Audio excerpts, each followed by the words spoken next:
Hi guys, this is Shubhro sir from Calcutta. In the previous videos, I finished set theory. Today I'm intending to start relations. It's one of the very conceptual chapters of abstract algebra. So I advise you not to skip this video. Watch till the end and learn relations in depth. So let's start.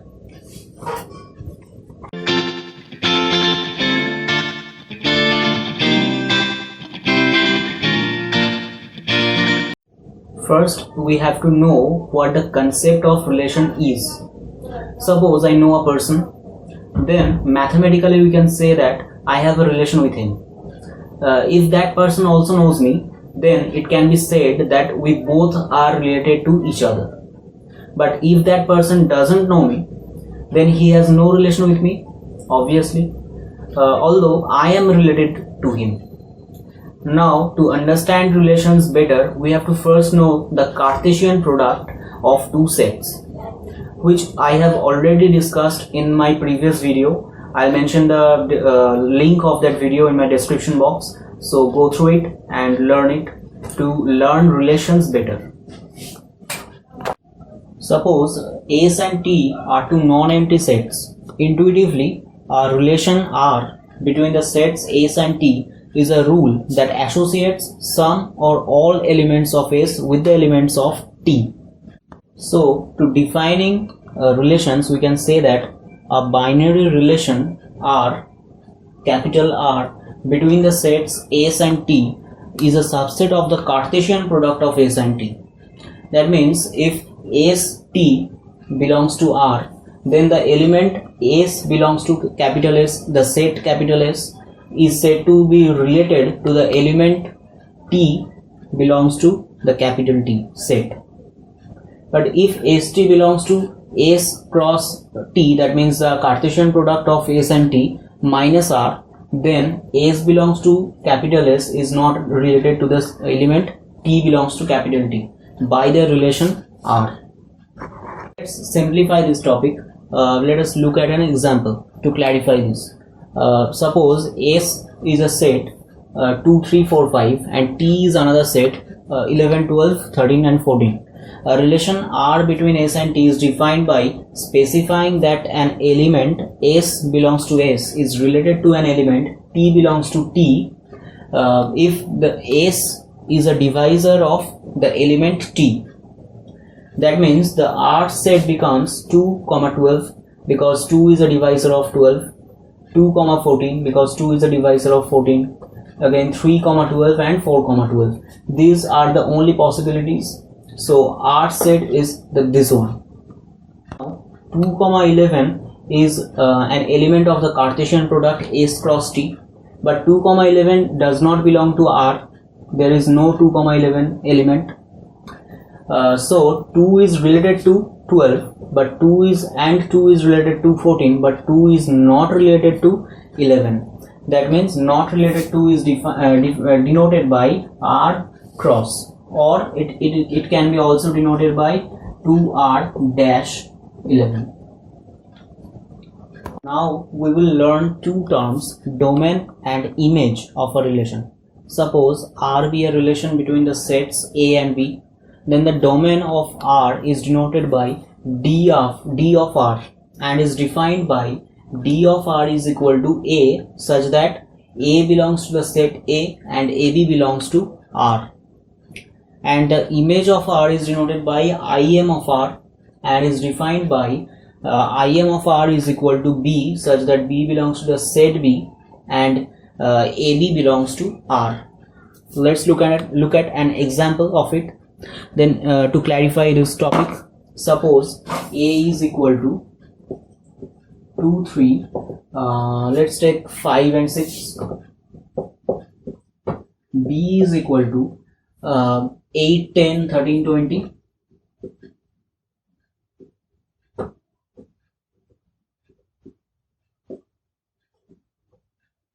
Then R is defined as ARB such that A is a divisor of B.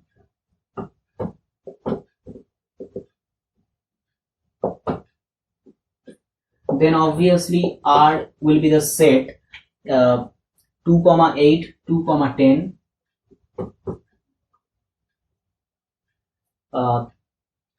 5, there is also 2, 20, 5, 10 and 5, 20. This is the set R. Therefore, D of R will become the first elements, the first distinct elements of this R set. That means 2 and 5. And image of R will be the second distinct element. That means 8, 10 and 20.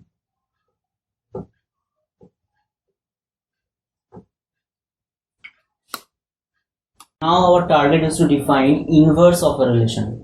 Suppose R be a relation between A and B, then the inverse of the relation R is denoted by R inverse.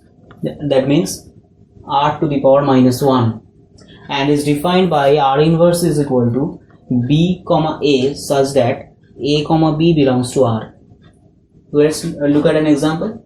Suppose A be a set 2, 3, 5, 6 and B be a set 8, 10, 13, 12. Then R is a relation defined by A is related to B such that A is a divisor of B. Then R will be the set 2, 8, 2, 10, 2, 20, 5, 10 and 5, 20. These are the only possible ways.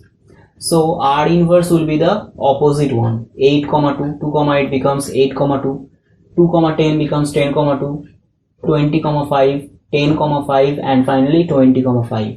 This is the inverse of the set R.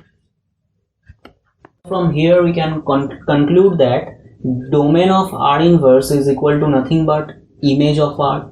Domain of R inverse means 8, 10, 20 and image of R means 8, 10, 20. So domain of R inverse is equal to image of R, and domain of R is equal to image of R inverse.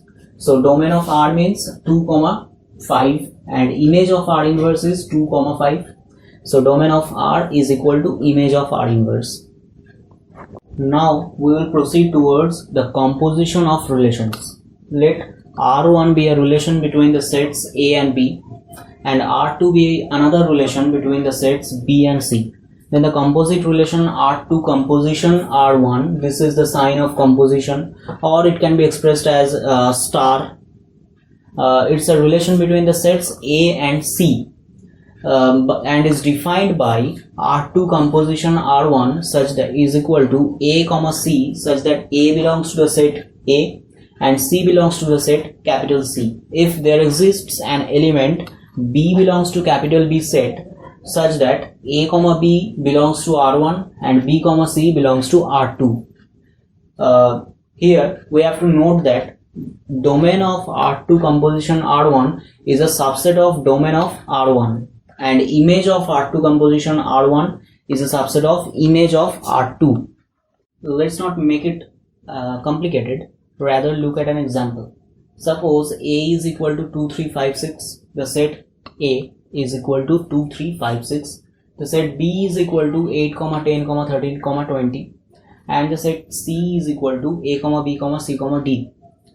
And R is defined by R1 is equal to 2, 8, 2, 20, 3, 10, 5, 10 and 6, 20. Sorry, this one is 3, 20. And R2 is defined by 8, B, 8, C, 10, A, 13, D and 20, C. Then R2 composition R1 becomes 2, B, 2, C, 3, A, 5, A and 6, C.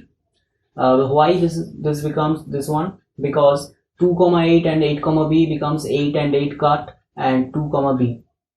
2, 10 then 2, C. So it's 2, 10 and 10, A becomes 2, A. So thus we can find the set composition, the composition set. Also we can say that R1 inverse is equal to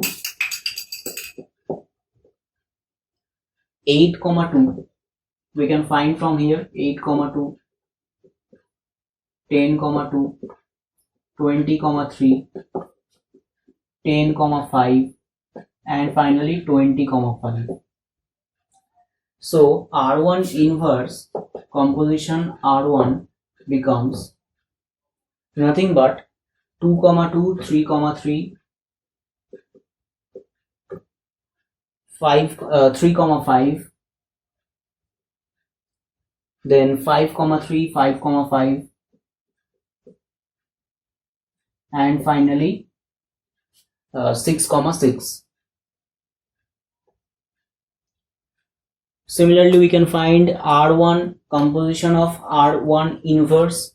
So let's look at it. R1 composition R1 inverse is equal to 8, 8, 8, 20, 20, 8, 20, 20, and 10, 10. Here we can note that 2, 8 is belongs to R1. 8, b is an element of R2. Then 2 is related to 8 by the relation R1, and 8 is related to b by the relation R2, so it's 8 R2b. So it becomes actually 2, b belongs to R2 composition R1. Now here we have to know some basic concepts. Suppose R1 and R2 are two relations between the sets A and B. Then R1 and R2 are the subsets of A cross B, the Cartesian product A cross B. Then R1 union R2 is said to be the union of the relations, and R1 intersection R2 is the intersection of two relations. So it's the basic concept. Let's look at an example. Suppose A is the set 2, 3, 5, 6. B is another set A, B, C, D. And R1 and R2 is defined by R1 is equal to 2, C, 3, A, 5, C, and 6, A. And R2 is equal to 3, A, 5, A, 5, C, and 6, D. Then R1 union R2 becomes 2, C, 3, A, 5, A, 5, C, 6, A, and 6, D. The all distinct elements of R1 and R2, and R1 intersection R2 becomes nothing but the common elements of R1 and R2. So it's 3, A and 5, C. Now we will discuss some properties of binary relation on sets.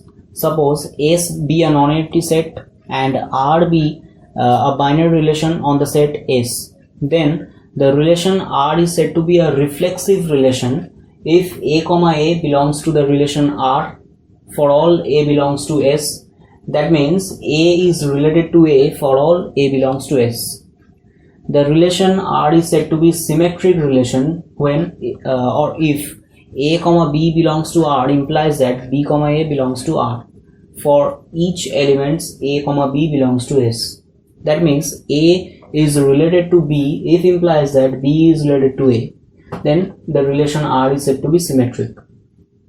And finally R is said to be a transitive relation if for three elements A, B, C, A, B, and C belongs to S, such that A, B belongs to R and B, C belongs to R imply A, C belongs to R. That means A is related to B and B is related to C imply A is related to C. Then the relation R is said to be transitive. If a relation is reflexive, symmetric, and transitive, then the relation is said to be an equivalence relation. Remember this one, it's said to be an equivalence relation. Let's have a look at an example of equivalence relation. Suppose a relation R is defined on the set of all integers Z by A is related to B if and only if this sign IFF means if and only if A minus B is divisible by 5 for A, B belongs to set of all integers Z. So first we have to check whether R is reflexive or symmetric or transitive. So first we have to check R is reflexive or not. Let A is an element of Z, the set of all integers Z. Then A minus A is 0. So trivially we can say that A minus A is equal to 0 is divisible by 5. So R is reflexive. Secondly, let A and B are two elements of the set of all integers Z, and A comma B belongs to R. That means A is related to B. That means A minus B is divisible by 5. From the condition given, we can say that A minus B is divisible by 5. Let's take a minus sign before A minus B. If A minus B is divisible by 5, obviously we can say that minus of A minus B also divisible by 5. If minus of A minus B is divisible by 5, then obviously B minus A is divisible by 5. That means B comma A is also an element of the relation R. That means B is related to A. So we can say that A is related to B implies that B is related to A. So R is symmetric relation. Now we have to check whether R is transitive or not. Suppose A comma B comma C are the elements of Z, the set of all integers Z, and A comma B and B comma C are the elements of the relation R. Then A minus B is divisible by 5 and B minus C is divisible by 5. From the given condition we can say this. So if A minus B and B minus C are divisible by 5, then the summation of these two is obviously divisible by 5. So A minus B plus B minus C is divisible by 5. Now if we open the brackets, then we can erase minus B and plus B. So A minus C is divisible by 5. That means A comma C belongs to R. So A is related to B and B is related to C imply that A is related to C. That means R is a transitive relation. If R is reflexive, symmetric and transitive, then we can say that R is an equivalence relation.